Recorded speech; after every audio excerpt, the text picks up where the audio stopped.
Friends welcome to அல்சப்பா channel. இன்றைக்கி நம்ம என்ன பார்க்க போகிறோம்னா அவியல் தாங்க வைக்க போகிறோம். அவியலுக்கு என்னெல்லாம் காய்கறி எடுத்துருக்கேன்னாக்கா உருளைக்கிழங்கு, கேரட்டு, வாழைக்காய், கொத்தவரங்காய், வெள்ளரிக்காய், புடலங்காய், வலதனங்காய், கத்திரிக்காய் எடுத்து நீளமாக அவியலுக்கு வெட்டி வச்சுருக்கேங்க.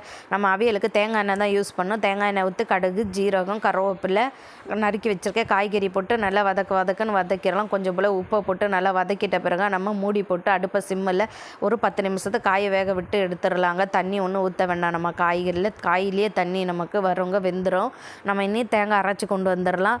ஒரு கைப்பிடி அளவு தேங்காய், மஞ்சள் பொடி, ஜீரகம், பூண்டு, பச்சை மிளகா போட்டு குறன்னு அரைச்சி கொண்டு வந்துட்டு காயெல்லாம் நல்லா வெந்து வந்துட்டு தேங்காய் அரைச்சி வச்ச தேங்காயெல்லாம் போட்டு நல்லா கிண்டிட்டு புளி கரைசலையும் ஊற்றி நல்லா கிண்டிட்டு நம்ம இன்னும் தேங்காய் எண்ணெயை லைட்டாக மேலே ஊற்றி விட்டுட்டு 2 நிமிஷத்துக்கு மூடி போட்டு வச்சிடலாங்க. 2 நிமிஷம் ஓப்பன் பண்ணி பார்த்தா கம்ம தேங்காய் எண்ணெயோட அவியல் ரெடிங்க. கருவேப்பிலை தூவி இறக்கலாம். நீங்களும் ஒருக்கா ட்ரை பண்ணி பாருங்கள். இந்த வீடியோ பிடிச்சிருந்தா மறக்காமல் லைக் பண்ணுங்கள், சப்ஸ்கிரைப் பண்ணுங்கள்.